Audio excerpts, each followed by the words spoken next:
Welcome to Backseat Confessions Podcast. Slide into the backseat as we listen to mostly anonymous strangers tell us stories from their lives. I'm a rideshare driver in Atlanta, and the people getting in my car have absolutely no idea I'm going to ask them to share. My commitment to you is to tell at least a snippet of virtually every story recorded in my car in the order they were told to me. My hope is that you laugh, cringe, cry, but mostly connect to these amazing people. You may find a piece of your own story, or just feel more connected to the rest of us. Join us, won't you? So, hey, my new friend. This is an adult podcast. Themes and languages are definitely not suitable for everyone. Listener discretion is advised.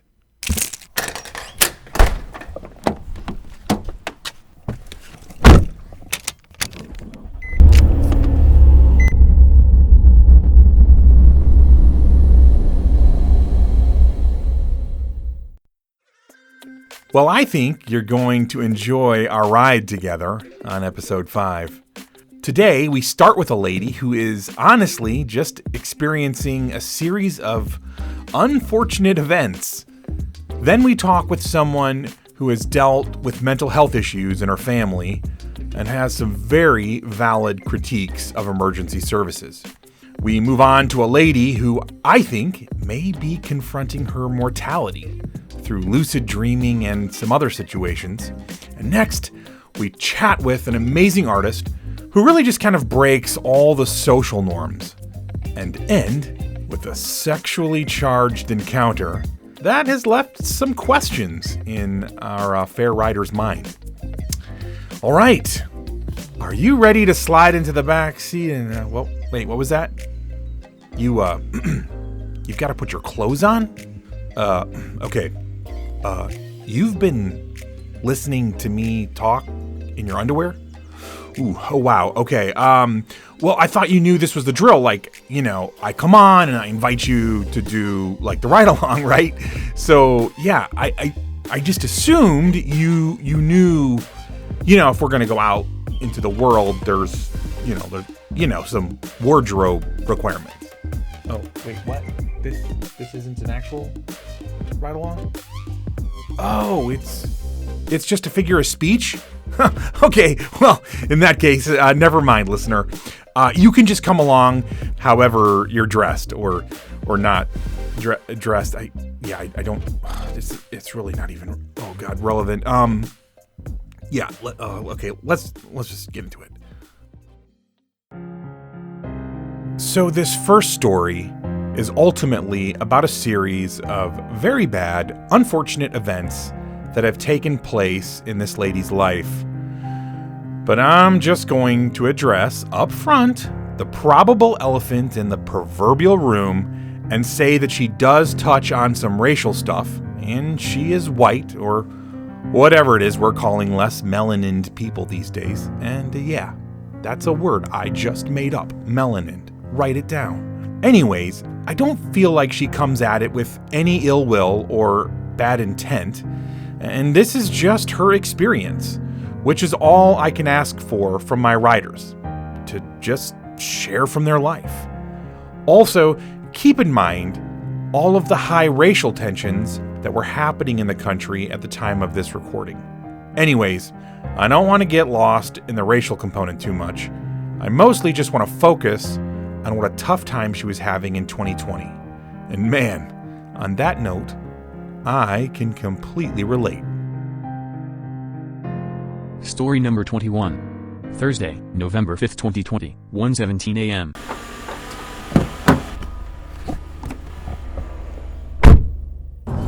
So the last couple of weeks of my life have been really, really stressful. A lot of this race stuff that's going on is really affected me, actually. I was doing some community service for a friend of mine's mother, and I was down in not the best part of town of Atlanta.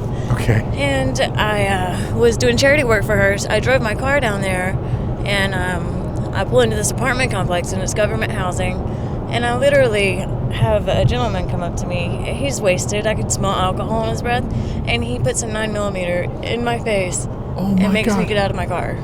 Oh my God. Like 100%. Wow. And like, I'm just like, I'm trying to tell this guy, I'm like, look, you don't want my car. Like, this is like the crappiest car in the world. And like, it won't even start without putting it into neutral. Right. Like, and he couldn't even get it started. Like, and he was frustrated trying to start the car, and I'm like freaking out because I'm like, I don't want to die. Right. And I'm just, I don't know what to do at this point. And I'm just like, I just start the car for him, and I like let him try to go, and he can't even get it into gear.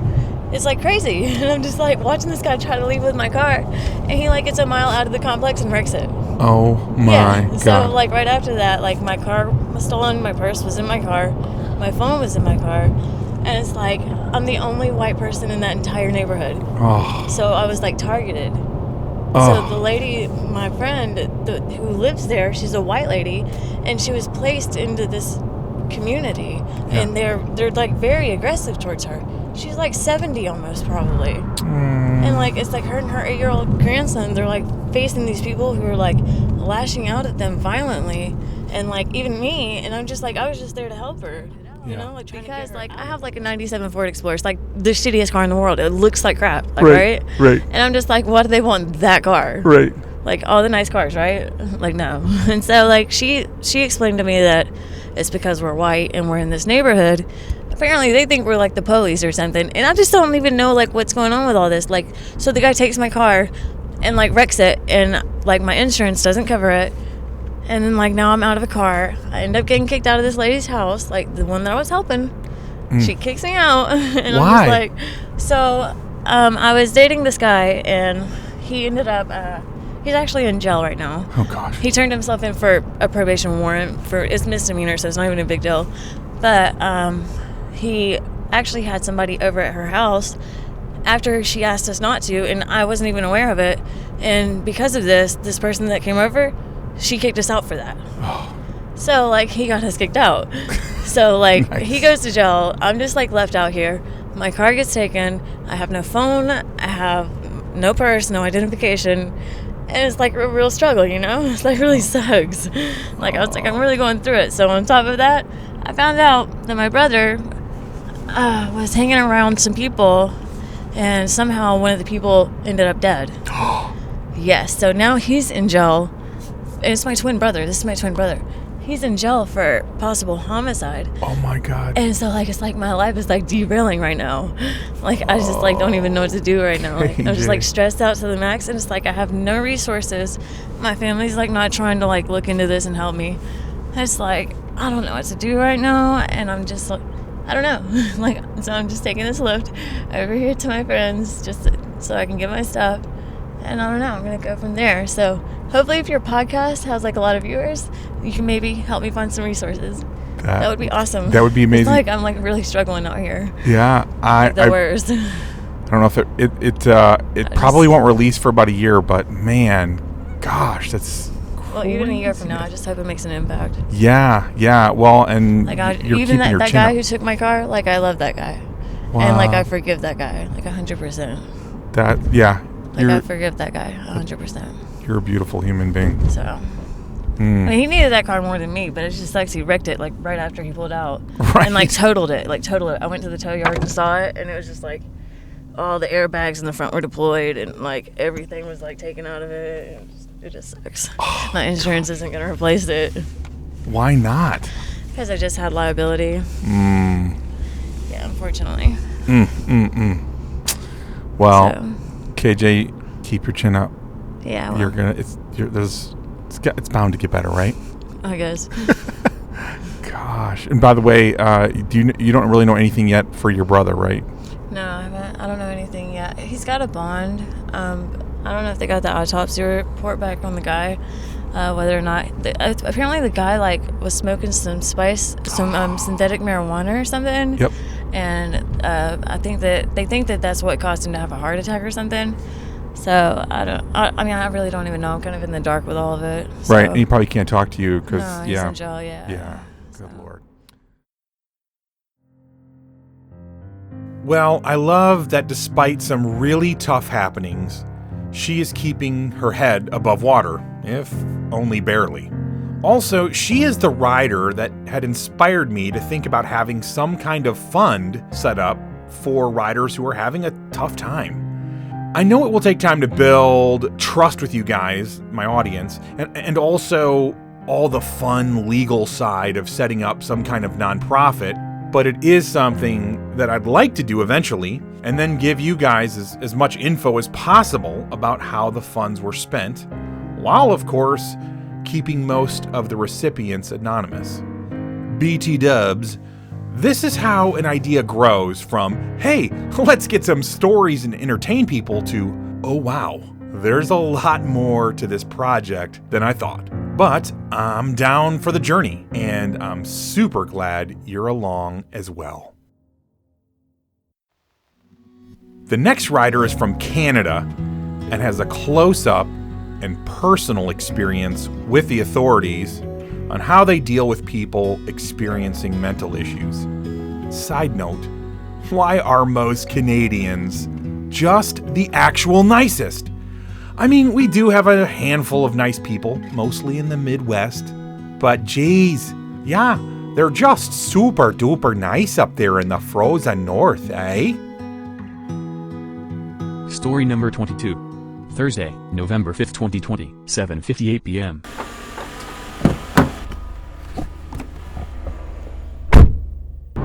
So one of my brothers, actually both of them, they both got diagnosed with schizophrenia. Oh, wow.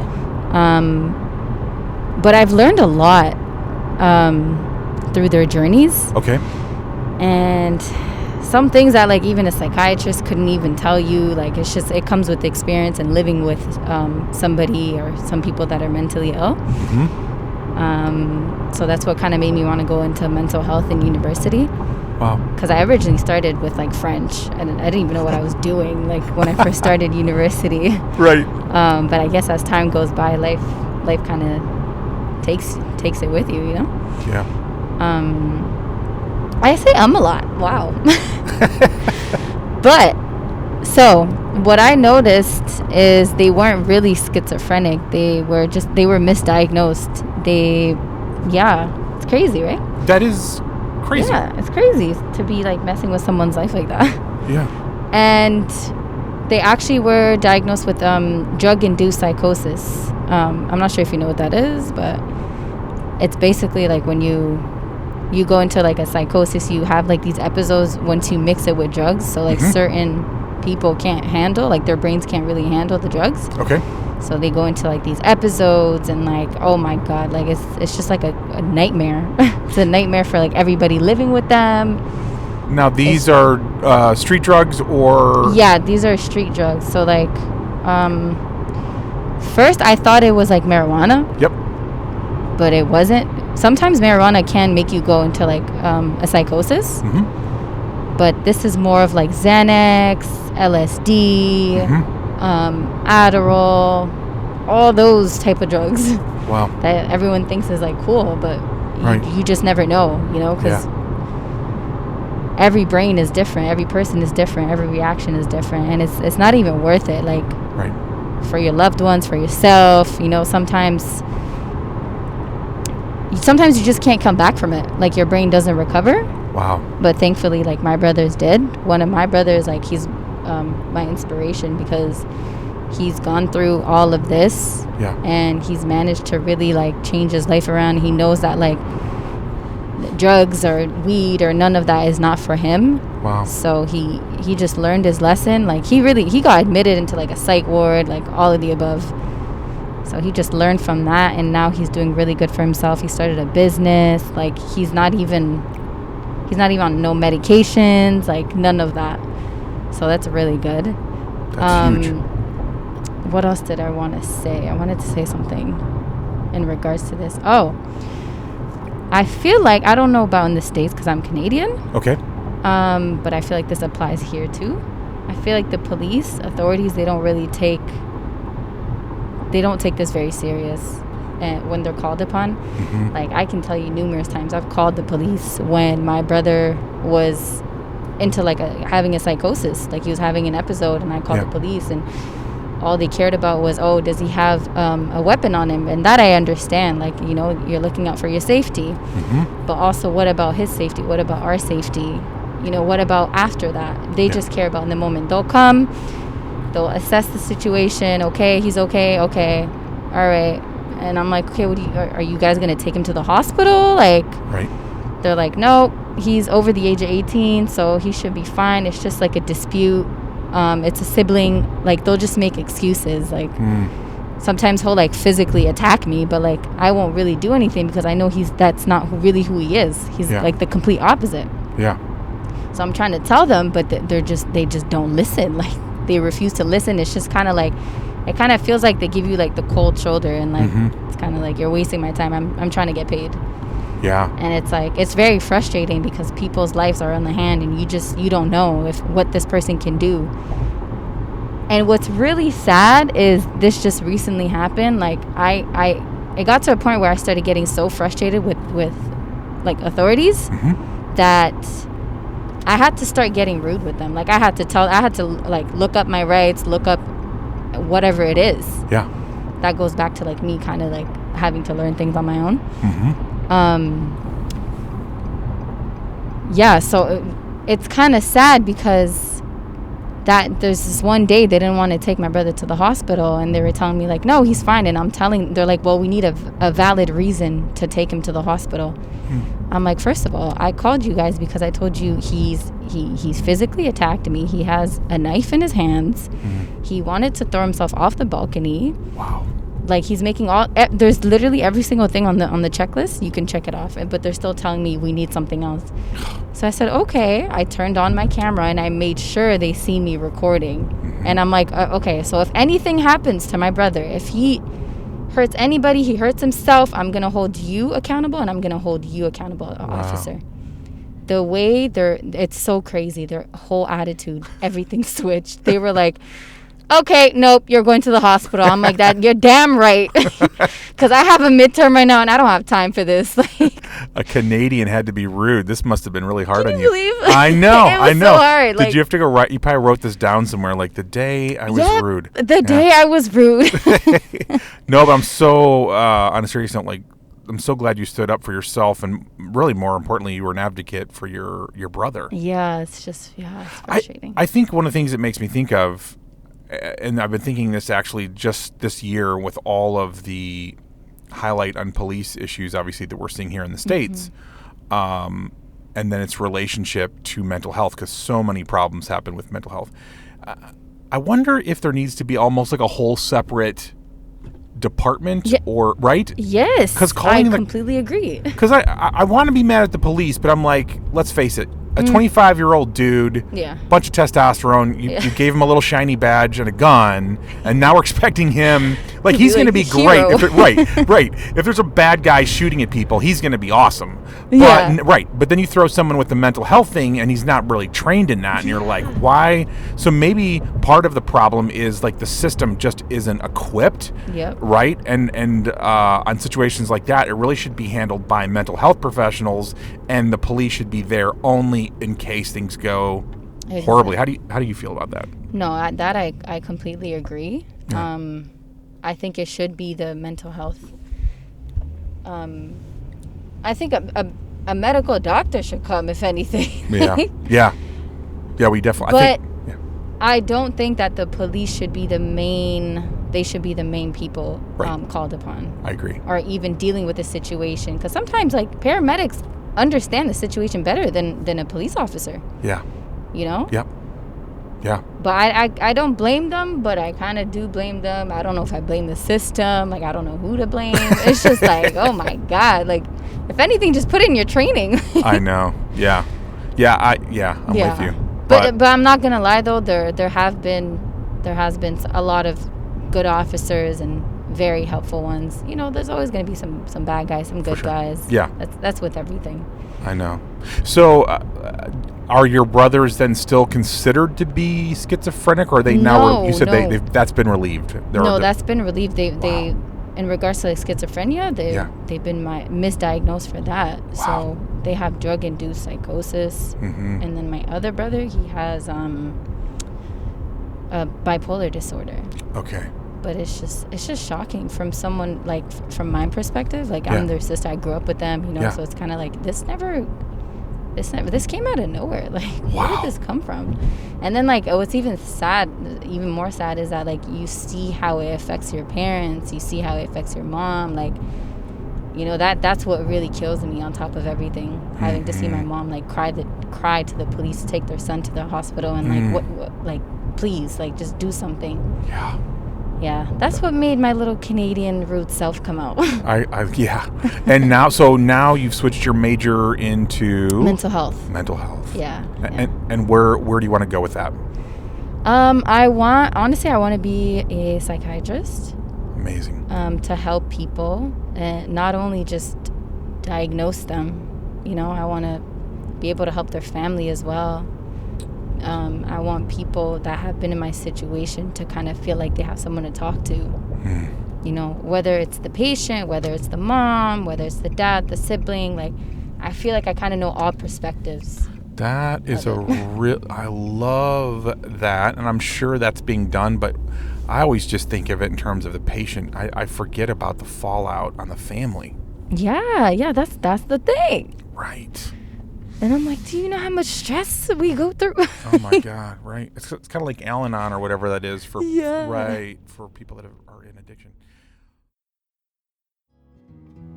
Man, situations where a loved one is having a mental breakdown, they're just so freaking hard. I've dealt with this a couple of times, and it is terrifying to watch someone you love lose touch with reality. And then to reach out to the people that are supposed to be there to help, and you realize that some, and I do want to say some, not all, but some of the police just either aren't trained or maybe just don't care. That's a difficult one. As much as I can be hard on cops, and I think we need to keep them and the whole system accountable, I will give kudos, though, to our Fair City ATL for their 311 initiative. As of this recording, I haven't heard of how well it actually works firsthand, but they've opened up a non-emergency line, this 311 line, for mental health crises and extreme poverty situations. So hey, that seems like a step in the right direction anyways. Our next rider shares 2 stories. Yeah, we got a twofer here. I will jump in to transition the stories, but this first one is terrifying. If you've ever experienced like sleep paralysis or something like that, it's wild. Story number 23. Thursday, November 5th, 2020, 11:20 p.m.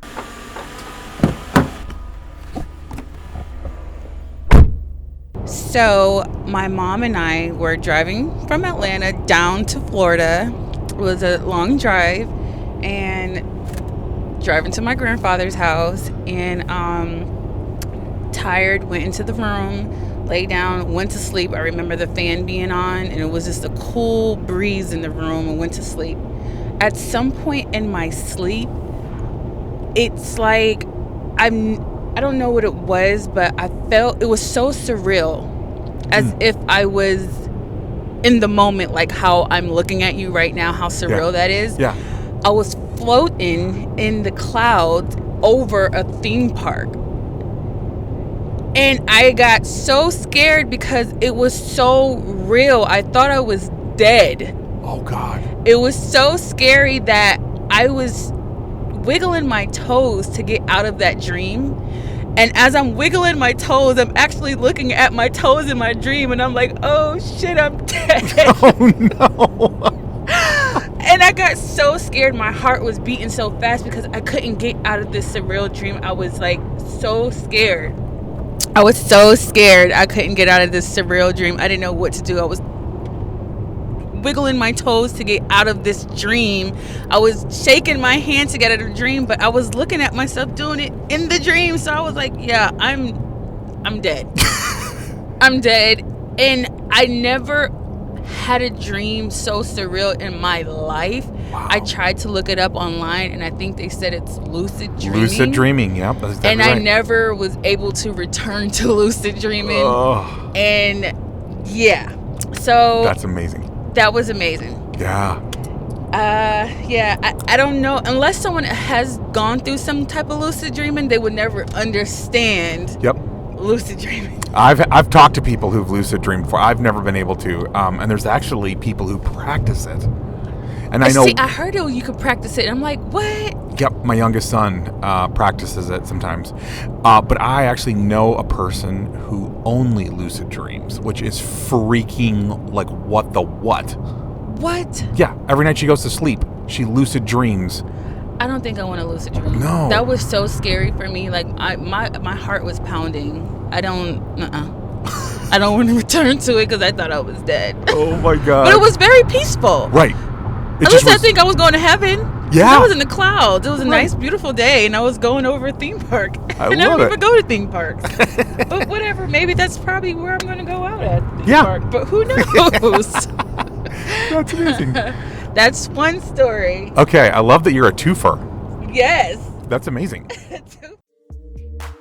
So where do you land yourself, with dreams? Do you have them, or, more accurately, do you remember them? Do you think they have significance? How about the whole lucid dreaming or even sleep paralysis stuff? It's so interesting to me. Okay, so now she tells of another incident in her life when she feels like she might not make it.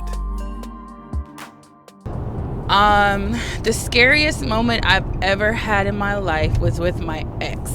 Oh, wow. We got into a very big argument, and we eventually got into a physical fight, and I fell on the floor. I lost my balance and I fell on the floor. It wasn't a push. And I guess I was screaming. I got scared because he had a pillow in his hand. And because I was screaming, it was like early in the morning, like between 2 to 4 o'clock in the morning. And he put the pillow over my face to stop screaming. Oh. Now, mind you, he's bigger than I am. The last thing you want to do when someone is screaming is you want to put something over their face. I couldn't breathe worth of shit. So I had to tell myself to calm down and try my best to breathe through the pillow just to catch my breath, because if I didn't catch my breath, I would have died. Yeah. That was the scariest day of my life, because I never had a pillow put over my face before. No. Especially when you're already accelerating from arguing and then a pillow. Wow. That was the scariest day of my life. However, once I got out of that, I started to learn how to hike. And guess who learned breathing techniques? Uh-oh. Me. I love it. So you took a tragedy and flipped it into something. Now we got a threefer. Okay, I love it. It's a win victory now. Okay, I love that. Yeah, so yeah. That's amazing. It is interesting to me that both you're not going to believe it and you're scary potentially deal with your mortality. Did you I never thought about it. Yeah. No. When you're telling me, I'm like, oh my God, they're both about your mortality. Is that what it is? I think so. Maybe? I am an Aquarius. I don't know what being an Aquarium means. That was a joke. Maybe it has something to do with it. That's interesting. Yeah, I don't know enough about the signs to have like an intelligent. I don't know what they mean. But yeah, that's fascinating. You'll have to dig into that one. Yeah, maybe you should get into like astrology just a little bit. I'll bring a telescope next time. Yes. I like that. I'm a moon and a sun sign. You're awesome. Well, I'm probably the only person in Atlanta that doesn't know much about astrology, but I'm grateful she let me be stupid and played along. I love to play verbal ping pong with someone who is funny and easygoing and knows how to keep the, quote, ball up in the air. On a more serious note, men using their size to hurt or intimidate women is something I really just don't understand. And domestic violence is just horrible. For God's sake, real men, whatever that even means, of course, but real men for sure don't hit or hold pillows over their significant other's mouth. Go deal with your stuff, man. Don't take it out on others. On the flip, though, I love how she turned her scariest moment into a skill. That's how you do it. Our next rider just has some amazing energy. In this story, though, he finds himself in a disorienting situation, almost like he slipped between the cracks and fell into an alternate universe. Giddy up, cowboy. Story number 24. Thursday, November 5th, 2020, 11:39 p.m.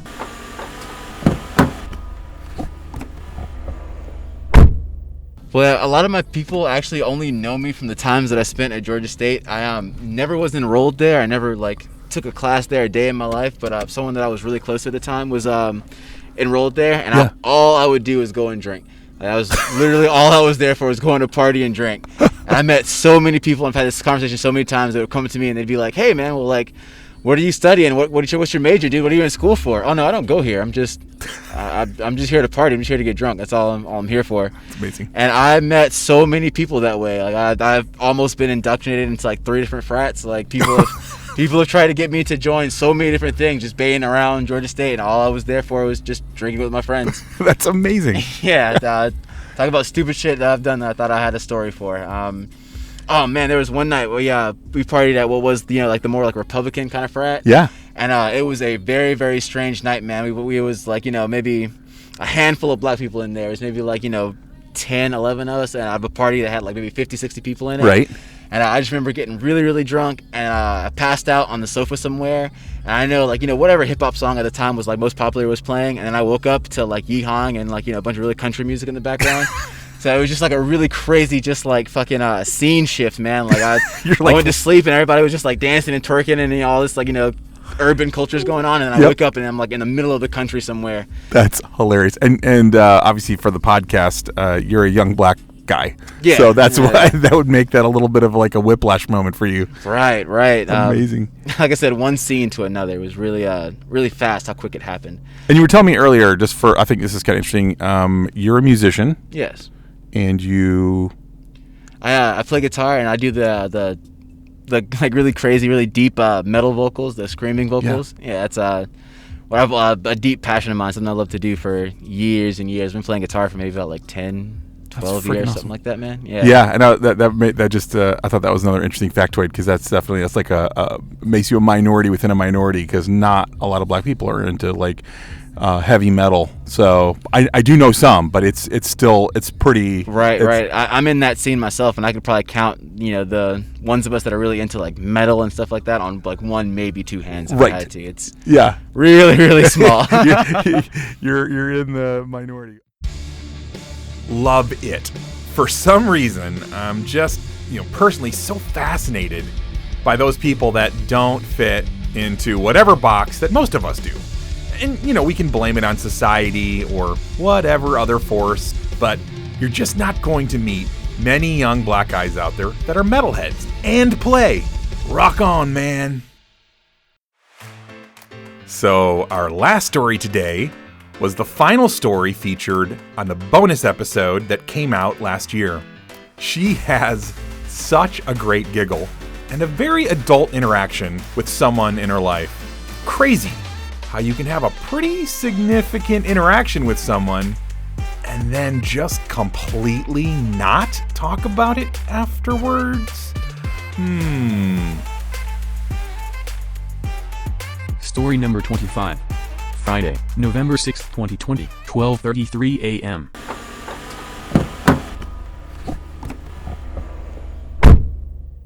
So, for my best friend's birthday... Oh, she's already losing it. For my best friend's birthday, my best friend is a twin. Oh, wow. And he's a guy, Okay. and his best friend is a girl. And one day we were in Puerto Rico, and I was in the shower, and she asked if she can use the bathroom. And she came in and she ate my pussy in the bathroom. Whoa! And are you normally bi? No. So that was like a total. It was like I was thrown off by it so bad. And we came back and we sat at the table to eat, and she was perfectly fine and normal. And I was just like thrown off by it. So you were like super awkward. Yes. And she was just like doo doo doo. Yep. She was just like, this is what happened. This is. So, did you guys ever acknowledge it or talk about it, or was it just like it just happened? Never. I see her all the time. Oh my! Oh wait, so you still see her, and you've never acknowledged it? No, it's so weird. That is. She acts totally normal. Oh my God, that's it's amazing. a crazy story. By the way, so your best friend, the guy twin, does he know? No, I never told him. So this is like truly It's like the only space you yes, sit. That is amazing. It's crazy. That is crazy. All yeah. right? Yes. Oh my gosh, I love it. I thank you so much for sharing your story tonight. Thank you. Well, there's that. I know it's a tad confusing in how she identifies the lady, that snacked on her hoo-hoo. But I think our writer meant that the snacker was the twin sister of her bestie. And I mean, I don't have a vajayjay to get eaten out, but I feel like if I did and that happened, I might want to talk about it later. First of all, the balls to pull back the curtain and just go for it. When our new friend at least says she's not giving off any vibes that she's even into chicks. So many questions, jeez. Anyways, what are the conversations in your life that you just haven't had because of shame, or they just felt like they would be too uncomfortable? I hope that if you're ready, you can have those conversations, especially if they really need to happen. So brave up. And who knows, maybe the other person is hoping you'll be the one to take the first step. And for what it's worth, I believe in you. You've got this.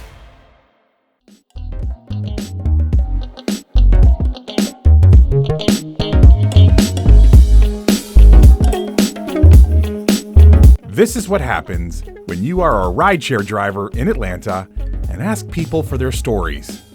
These weren't hand-picked people with great stories. They just happened to get in my car and be gracious enough to share with all of us. And who knows, maybe someday you'll be in Atlanta and need to grab a rideshare and end up telling the rest of us the next great story on BCP. I'd actually encourage you to, every so often, just ask a stranger to share a story from their life. You never know what you might learn. I believe that our stories are powerful. They can make you laugh, cringe, cry, or even get you to think or feel differently. Our stories can truly make this world a little bit better place. So please subscribe, rate, and listen to this podcast and share it with as many adults as possible. It would mean so much to me. First and foremost, I want to thank the incredible writers who trusted me with your stories. You're my heroes. Thanks also to all the people in the background who have believed in this project/dream. All of the music on this podcast was found on pixabay.com, and it was free, which is an amazing gift when you're starting a podcast on a shoestring budget.